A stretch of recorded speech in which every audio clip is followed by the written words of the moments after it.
नमस्कार सबै मेरो युट्युब च्यानलमा जोडिनु भएका सबै दर्शकबिनहरूलाई मेरो एकमुष्ट सबैलाई नमस्कार। यो चाडको समयमा न्यानो न्यानो अभिवादन। म चाहिँ आज यो लाइभमा किन आएको छु भने राजा आऊ देश बचाऊ भनेर यो केही झुन्डाहरू केही भेडाहरू चाहिँ अहिलेको यो शिक्षित जमानामा पनि अनुपट दिमाग देखाएको देखेर चाहिँ अचम्म लाएर चाहिँ यो विषयमा बोल्न आएको हो होइन। पहिला अनुपटहरूले चाहिँ पहिलाको जमानामा चाहिँ विश्वभरि नै अनुपटहरूले चाहिँ के गर्थे भने उनीहरूलाई बिचरा थाहा हुँदैन थियो केही थाहा नभएपछि चाहिँ उनीहरूले चाहिँ अलि जान्नेलाई अलि थाहा भएको अलि शिक्षितलाई चाहिँ राजा चाहिँ चाहियो तपाईँ राजा बनिदिनुहोस् भनेर चाहिँ माग्ने जमाना थियो, त्यो जमाना थियो। तर त्यो जमानाबाट अहिले हामी धेरै अगाडि आइसकेका छौँ र पनि अहिले केही झुन्डाहरूले केही भेडाहरूले चाहिँ शिक्षित भइकन पनि आफ्नो स्वार्थ पुरा गर्नको लागि राजा यो देशमा आए तापनि केही पनि गर्न सक्दैनन् भन्ने कुरो थाहा भइकन पनि यो रविन्द्र मिश्र, ज्ञानेन्द्र साई, दुर्गा परसाई चाहिँ यो नेताको रिसले चाहिँ राजालाई चाहिँ आफ्नो ढाल बनाएर चाहिँ नेताहरूलाई कुन तरिकाले ठिक लगाउन सकिन्छ, कस्तो तरिकाले ठिक लगाउन सकिन्छ भन्ने कुरो उनीहरूलाई थाहा भएर उनीहरू चाहिँ शिक्षित अनुपटहरू हुन्। यिनीहरू चाहिँ यिनीहरूलाई थाहा छ राजा देशमा आए तापनि हुनेवाला केही छैन भनेर र पनि यिनीहरूले जानी चाहिँ राजालाई ढाल बनाएर चाहिँ जनतालाई चाहिँ उचालिरहेछन् होइन। यो चाहिँ एकदमै चित्त नबुझ्दो कुरा हो। किन भन्दाखेरि अहिले अब यस्तो सबै देशबाट हटिसकेको चिज सबै देशले चाहिँ उहिले फ्यालेर चाहिँ गणतन्त्रमा धेरै अगाडि बढिसक्यो देश, धेरै अगाडि बढिसक्यो मुलुक।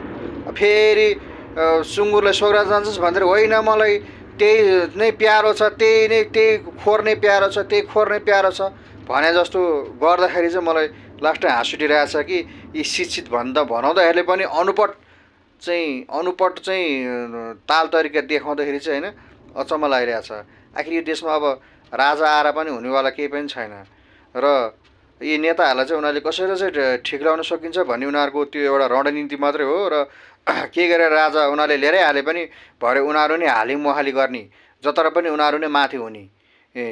किन भन्दाखेरि उनीहरू अब हरेक पार्टीमा गएर हरेकबाट उनीहरूले थाहा भएर ओहो हामी त अब जस्तो माथि पुग्न नसक्ने चाहिँ यी तिनवटा दलले मात्रै अब जहिले राज गर्ने रहेछन् भन्ने कुरो चाहिँ उनीहरूलाई यो कुरो चाहिँ उनीहरूले भित्रभित्र उनीहरू सब चालिसकेर उनीहरूलाई थाहा भएर चाहिँ उनीहरूले जानिकन ओहो हामी त अब कहिले पनि अब यो ताल तरिकाले त अब हामी कहिले पनि सत्तामा पुग्न सक्दैनौँ भन्ने उनीहरूले नेताहरूसँग चाहिँ यो अरू पार्टीहरूसँग चाहिँ रिस साध्नको लागि चाहिँ उनीहरूले यो राजा आऊ भनेर नाटक गरिरहेछ, राजा लिएर आउँछौ भनेर यो नाटक गरिरहेछ। र अर्को कुरा अहिले यो यस्तो यो जमानामा अहिले सबै शिक्षित भएको जमानामा अब बरु प्रत्यक्ष राष्ट्रपति माग्नु, बरु प्रत्यक्ष प्रधानमन्त्री माग्नु, बरु नेताहरूले ठिक गरेनन् त्यो मान्छौँ, ल नेताहरूले ल राम्रो काम गरेनन् हो, जनतालाई सहायता गरेनन्, जनताको दुःख पीड बुझेनन्, त्यो हामी मान्छौँ। तर त्यो भन्दैमा अब त्यो थुकिसकेको भइसकेको र त्यो 240 वर्षमा पनि कुनै राम्रो चिज नगरेको भन्ने कुरो प्रुभ भएको र अर्काले चाहिँ ल्याइदिएर चाहिँ आउने खालको राजा अब यो देशलाई काम छैन कि राजा भनेको कि पृथ्वीनारायण जस्तो साध जस्तो हुनु पर्यो, सबलाई मारेर सब राजाहरूलाई मारेर चाहिँ आफूले चाहिँ राजा चाहिँ देखाएको उसले अरूले उसलाई घोषणा गर्दा होइन कि उसले आफूले राजा चाहिँ उसले चाहिँ आफ्नो कामद्वारा आफ्नो बल बुद्धि क्षमताद्वारा उसले देखाएको थियो म चाहिँ यो देशको राजा हो भनेर। कि त्यस्तो खालको राजा आउनु पर्यो, होइन भने अरूले चाहिँ लगेर राजा बनिदेऊ भनेर बनाएको राजा चाहिँ र अनि त्यो राजा चाहिँ हामीले स्वीकार्नु पर्ने र अनि राजा आउँछ भने हामीले पत्याइदिनु पर्ने। यी भेडाहरूको कुरा, यी शिक्षित भइकन पनि अनुपट चाहिँ यिनीहरूको बुद्धि देखेर चाहिँ एकदम अचम्म लागेर चाहिँ मलाई यो चित्त नबुझेर चाहिँ यो मैले भिडियो बनाउनु चाहिँ र यो लाइभमा आउनु चाहिँ म बाध्य भएको हो होइन। किन भन्दाखेरि अनुपटले बरु अनुपट थिए र मागे हो भने बरु पत्याइन्थ्यो कि यिनीहरू शिक्षितहरू हुन्। यो राजा माग्ने भने त अनपढहरूले माग्ने हुन्। शिक्षितहरूले राजा माग्छन्, बरु प्रत्यक्ष राष्ट्रपति माग्छन्, प्रत्यक्ष प्रधानमन्त्री माग्छन्, बरु त्यसको लागि बरु आवाज उठाउँछन्। होइन भने यिनीहरूले स्वार्थको रोटी सेक्नको लागि मात्रै यिनीहरूले यो आफ्नो माथि पुग्नको लागि राजालाई ढाल बनाएर यिनीहरू आफू माथि पुग्ने यिनीहरूको प्लान हो र नेताहरूसँग उनीहरू के भित्रभित्र उनीहरूको रेसिपी छ।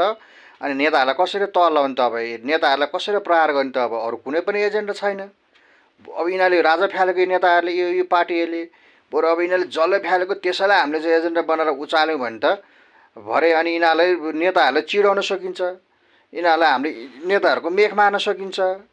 यदि कदापि राजा आइहाल्यो भने नि राजाले त यिनीहरूलाई नै चुन्ने भए, यिनीहरूको नै हालिमाली हुने भयो। यिनीहरूको प्लान त्यही हो, होइन भने यिनीहरू साँचो र सत्यताले चाहिँ कोही पनि चलेका छैनन् यिनीहरू। त्यही भएर यी भेडाहरूको कुरामा कोही पनि नलाग्नु होला र कोही पनि चाहिँ यी भेडाहरूको यी भेडाहरूले उचाले भन्दैमा कोही पनि चाहिँ नलाग्नु होला भन्न चाहन्छु म मेरो युट्युब च्यानल मार्फत सबैलाई। धन्यवाद मेरो भिडियो हेरिदिनु भएकोमा।